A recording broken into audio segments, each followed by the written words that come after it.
Hi students, how are you? Myself Hovik Roy from the Mathematics Icon channel, your mathematics teacher. So, how are you? I am fine and hope you are all fine and you are doing well, you are doing your studies properly and you are practicing your mathematics subject as well, and stay safe and use sanitizers as well, because very crucial situations actually is going on all over the country, and that's why we are very much bound to stay at home, and just indirectly we are quarantined and stay isolated, and just use this mask. If you will have to go outside home, then you need to use mask sanitizer as well, okay, so that you will be safe from getting infected from this deadly virus, okay. So आज दो questions एक हम लोग करेंगे. एक question करेंगे ये problem manufacturing problem, और दूसरा डाइट प्रॉब्लम, ठीक है. और उसमें डाइट प्रॉब्लम में हम लोग एक छोटा सा कॉन्सेप्ट आज इंट्रोड्यूस करेंगे, और उस कॉन्सेप्ट के बारे में नेक्स्ट लेक्चर में मैं डिस्कस करूंगा, ठीक है. इस लेक्चर में मैं डिस्कस नहीं करूंगा, ठीक है, क्योंकि I will just prepare a separate video for discussing that concept, okay. तो एक वीडियो में नहीं होगा, तो इसलिए आज मैं वो कब ये कॉन्सेप्ट इंट्रोड्यूस करना पड़ेगा, मतलब वो समझने के लिए एक क्वेश्चन मैंने लिया है, ठीक है. अच्छा, यहाँ पर ये जो क्वेश्चंस हैं, ये ऑलरेडी मैंने सुबह एक वीडियो बनाया था, उसमें already just I had solved all the questions, okay, but because of some technical problems the video was not recorded, okay. Some technical problems were there, software problems, OBS studio इसमें software problems I think may be possible, तो इसके लिए that was not recorded, but I was doing my calculations as well, and after completion of whole lecture I had seen that the video was not recorded at all, okay. But fortunately all the calculated solutions were kept safe, okay. So that's why I am having this calculations, ready-made calculations, okay, not ready-made, I have done these things, okay, double just lever I have to do because of your sake, okay. तो लिखो, question screen में है, थोड़ा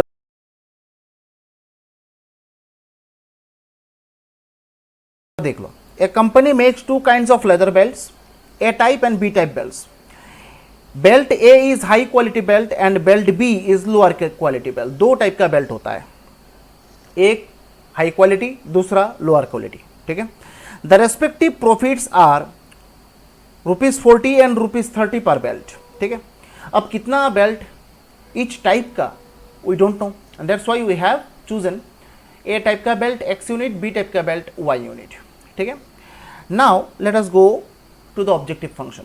Now you can see ₹40 is the profit for per unit of belt A. तो total profit कितना होगा 40x. यहाँ पर देखो टोटल B बेल्ट में ₹30 प्रॉफिट है, तो टोटल कितना होगा 30y. So that means here we can see all the, that means the whole question is based on your profit. That means your objective is what? Profit, profit, profit. So that's why your objective function will be the profit function, and that's why we have constructed this profit function 40x plus 30y, okay. And as you all know, the profit function या फिर कोई भी objective function हो उसको हम लोग z से denote करते हैं, तो यहाँ पर z ले लिया, ठीक है. और max है क्योंकि you need to maximize your profit, it is given in the question, okay. Each belt type A requires twice as much time as belt of type B. That means B type का belt बनाने के लिए जितना time चाहिए उससे दुगना, twice time चाहिए ए type का बेल्ट बनाने के लिए. So indirectly they want to say that if you are actually just manufacturing this belt type B, okay, and whatever the time is required for manufacturing this belt B, the half time, that means twice time is required for belt A, okay. So that means if I consider the quantities of two types of belts, if I consider this 1000 belts of type B can be can be made in one day. Now you tell me how much time is required for producing this belt A, because twice time चाहिए, that means quantity आधा हो जाएगा, है कि नहीं? अगर B type का belt 1000 है तो ए टाइप का बेल्ट कितना होगा? 500, ठीक है? अच्छा, तो यहां पर क्वेश्चन में जो ये फर्स्ट दिया गया है, the company could make 1000 belt per day, that means B type का बेल्ट अगर 1000 हो, ए टाइप का बेल्ट होगा 500। अब टोटल ए टाइप का बेल्ट तो एक्स है, उसमें से तुमने कितना प्रोडक्शन किया है? 500। तो कितना टाइम चाहिए? How much time is required for making this belt A? 500। Okay, ये है ना टाइम, देखिए तो total by total production, that means total belt यहां पर एक्स होना चाहिए, बट तुमने प्रोडक्शन किया 500 एक दिन में, तो दैट मीन्स कितना टाइम चाहिए? ये ऐसे निकालते हैं ना, x बाई 500, टोटल से जो मैंने प्रोडक्शन किया है उसको डिवाइड कर देंगे, ठीक है? Similarly this y is the total quantity, but per day 1000 belt of type B is manufactured, so the total timing is what? y by 1000, ठीक है?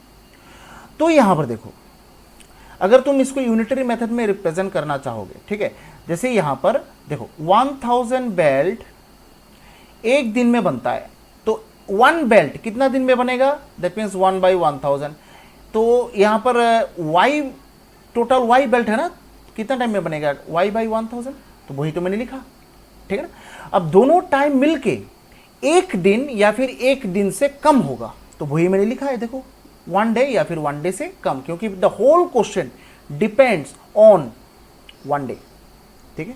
That means the whole question you can see could make 1000 belts per day का हिसाब हो रहा है यहां पर, ठीक है? तो यहां पर टाइम जो भी तुम लोगे टाइम 1 डे होगा, 1 डे का हिसाब ही होगा, ठीक है? तो जितना भी टाइम रिक्वायरमेंट है यहां पर लेस देन और इक्वल्स टू 1 होना चाहिए, that means your first constraint is complete. Okay, now after that in the second part of the constraints it is given that you have some materials, okay, for making these belts, combining A and B, both belts, okay? So you have the sufficient materials to make 800 belts per day, okay? That means whatever the materials, whatever the ingredients you have for making the belt, you have the material sufficient for 800 belts per day, okay? So here we have chosen total number of belt x, total number of belt y. अब दोनों मिला के 800 या फिर 800 से कम होना चाहिए, है कि नहीं? That's why we have constructed this second constraint that you can see, yes, x plus y less equals to 800, ठीक है? And after this, see the question, the third part of the question, that if you want to just consider this thing, your belt is already made, okay? Belt is already made, belt is already prepared. Now without using buckle, belt is totally useless, ठीक है ना? तो if you want to use this belt, then you need to have buckles, okay? अब question में देखो, just see the question that you have 400 buckles available for belt A. That means you need to produce your belt within your demand, that means within your stocks, okay? And the stock is what? In your stock the materials is sufficient for 400 belts, that means belt A तुम बनाओगे तो ये 400 belt से कम होना पड़ेगा, because you don't have any other buckle. अगर 400 से ज़्यादा तुमने बेल्ट बना दिया, then how could you manage this buckle here? And without buckle belt is useless, ठीक है? तो यहाँ पर x less equals to 400 that you can see, and y less equals to 700. Similarly you can see for the belt type B 700 buckles are available, so that's why y less equals to 700. Now all the constraints are constructed and x y greater equals to 0, that is your universal constant, ठीक है?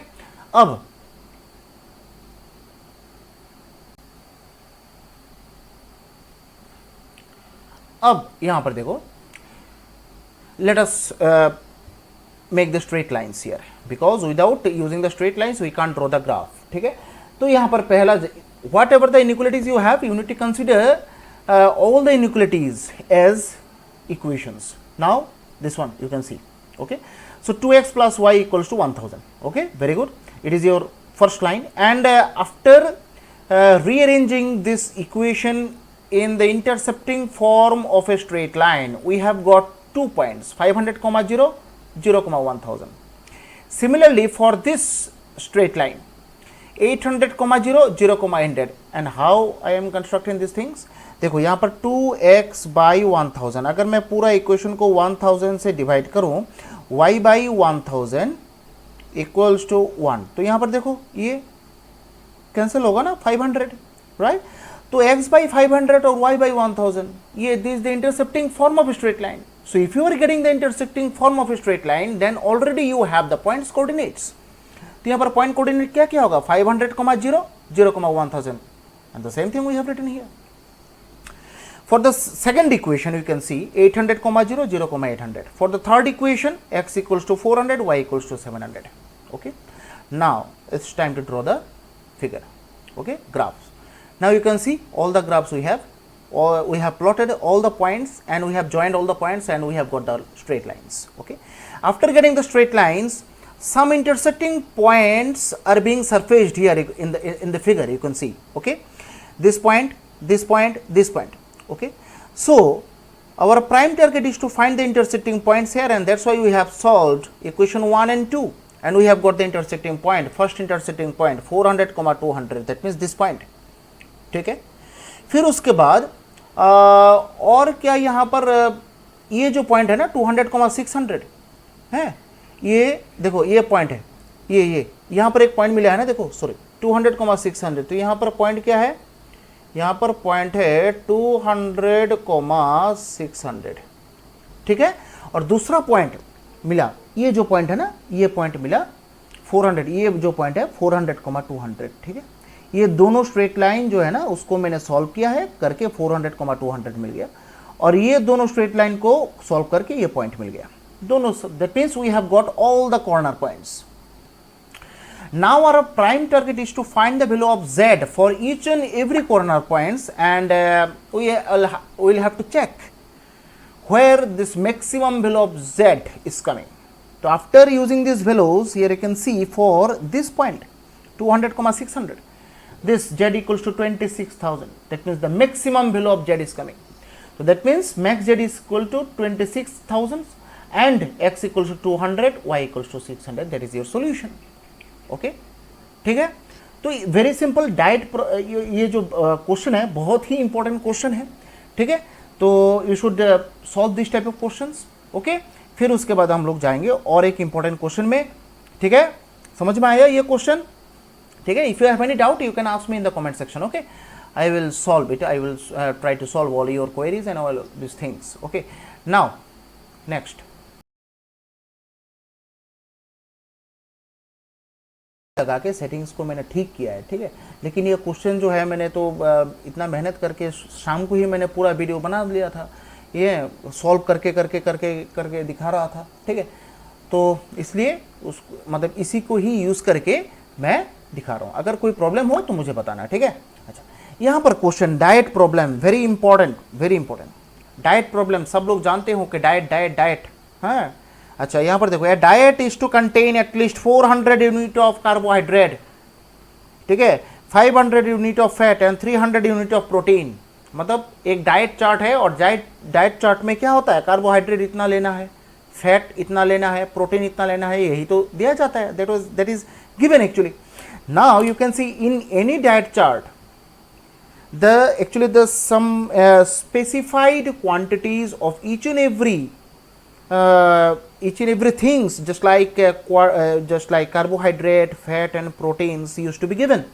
Okay, so that's why in the question the total quantity of carbohydrate, that means you should take at least 400 unit of carbohydrate per day, at least 500 unit fat per day and 300 unit of at least 300 unit of protein. ये question में given है. Now दो type का food है, question screen में है, थोड़ा देख लो. Two foods are available, food 1 and food 2. ठीक है, फूड 1 का टोटल क्वांटिटी हम लोग नहीं जानते, इसलिए x unit, food 2 y unit ले लिया. अब यहां पर क्वेश्चन में देखो, food 1 consists ₹2 per unit and food 2 costs ₹4 per unit. That means here the objective function is cost function. That means here the costs are given for this foods, different foods. Okay, so here the total cost, that means यहाँ पर देखो, अगर यहाँ पर total quantity x है food 1 का, अगर per unit of food 1 ₹2 करके है, टोटल कितना होगा रे भाई? 2x होगा. सेम टू सेम फूड 2 अगर टोटल y यूनिट है, तो अगर पर यूनिट ₹4 करके होता है तो टोटल कितना होगा? 4y. तो मैंने बोला था कि जो ऑब्जेक्टिव है वही z होता है, तो वो z equals to 2x plus 4y मैंने लिख लिया. ठीक है, अब क्वेश्चन में शायद मिनिमम कुछ लिखा गया है. Find the minimum cost of diet that consist mixture. Minimum cost, वो मिनिमम z इसलिए मैंने लिख लिया 2x प्लस 4y, ये मिनिमम z है. ठीक है, now it's time to construct the constraints. Okay, now you can see food 1 contains 10 unit of carbohydrate. देखो यहां पर 10 unit of carbohydrate, 10 unit. Food 1 जो है ना, ये देखो फूड 1 का चार्ट है. Food 1 10 unit of carbohydrate, 20 unit of fat and 15 unit of protein दिया गया है. और food 2 contains 25 unit of carbohydrate, फिर 10 unit of fat and 20 unit of protein. Okay, ठीक है. Now according to the question at least 400 carbohydrate तो होना चाहिए. दैट मीन्स यहां पर फूड 1 और फूड 2 मिला के कार्बोहाइड्रेट 400 कम से कम होना चाहिए. दैट मीन्स 400 से ज्यादा हो that is not a problem. तो यहां पर देखो, पर यूनिट अगर 10 कार्बोहाइड्रेट है, टोटल कार्बोहाइड्रेट कितना होगा? 10x, क्योंकि टोटल तो F1x यूनिट है. अगर पर यूनिट फूड 2 में 25 ग्राम फैट है, तो टोटल कितना होगा? 25y. और एटलीस्ट बोला गया, दैट मीन्स ये है टोटल कार्बोहाइड्रेट ना, ये है टोटल कार्बोहाइड्रेट का क्वांटिटी. अब टोटल कार्बोहाइड्रेट 400 या फिर 400 से ज्यादा होना चाहिए, तो ग्रेटर इक्वल टू दे के लिखेंगे, है कि नहीं. Similarly 20x plus 10y greater equals to 500, वो देखो लिखा है, ये फैट का क्वांटिटी है कि नहीं. 20x plus 10y greater equals to 500, right. Similarly protein के लिए देखो, फूड 1 15x होगा, फूड 2 के लिए 20y होगा, दोनों प्लस करके कम से कम 300 यूनिट होना चाहिए. That means greater equals to 300. ठीक है, अब ये सबको मुझे तो इक्वलिटी मतलब इक्वल्स मैंने इक्वेशंस लिखना है ना फॉर कंस्ट्रक्टिंग द लाइंस, तो इसलिए मैंने इक्वल देके लिखा है यहाँ पर.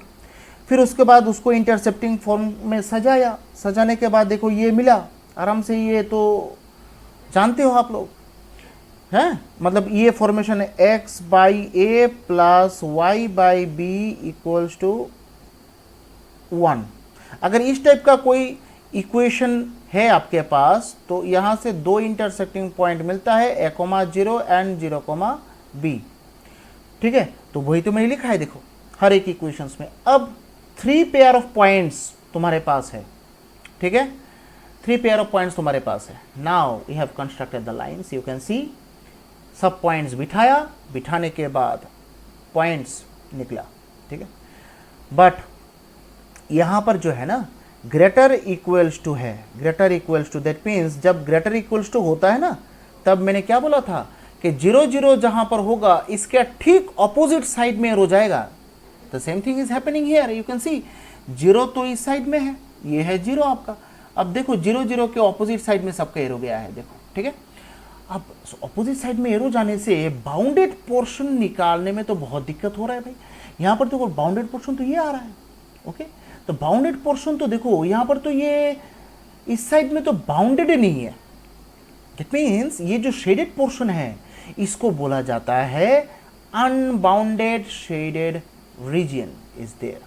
ठीक है, तो अनबाउंडेड शेडेड रीजन लेके तुम calculation, that means final answer में प्रोसीड नहीं कर सकते हो. ये मिनिमम निकालना या फिर मैक्सिमम निकालना, ये बाउंडेड होना पड़ेगा. द शेडेड पोर्शन जो है ना should be bounded. But unfortunately here we have unbounded shaded portion, ठीक है ना। अब यहां पर तो हजारों करोड़ों पॉइंट होगा, करोड़ों पॉइंट होगा यहां पर। अब किस पॉइंट में एक्यूरेट मिनिमम जेड आएगा, that is not accurate, no, that is not given, that is not sure. Okay, so that's why we will have to use some other process for solving this type of questions. Unbounded shaded region. Abhi tak till now we have solved whatever the questions are solved in the different lectures, that was the bounded shaded region solutions. But you can see it is unbounded shaded region, ठीक है। और unbounded shaded region solve करने के लिए हम लोग के पास दूसरा प्रोसेस है, और यही प्रोसेस के बारे में मैं बता रहा था आपको कि मैं नेक्स्ट लेक्चर में अनबाउंडेड शेडेड रीजन के ऊपर एक लेक्चर बनाऊंगा, छोटा सा लेक्चर बनाऊंगा कि how to solve this unbounded shaded region type questions. Okay, फिर उसके बाद इस क्वेश्चन को ही हम लोग कंटिन्यू करेंगे, ठीक है। तो ये जो क्वेश्चंस हैं, देखो तो different questions are there. Now I think you might have got the sufficient idea regarding the LPP. Okay, so this type of question used to come for 6 marks, so these questions are very important. Okay, तो इस lecture में सिर्फ इतना ही, मिलते हैं next lecture में। Till then stay safe, stay healthy, and if you like my videos then please subscribe, like, share my channel. Okay, thank you very much for joining my classes. Bye and जय हिंद।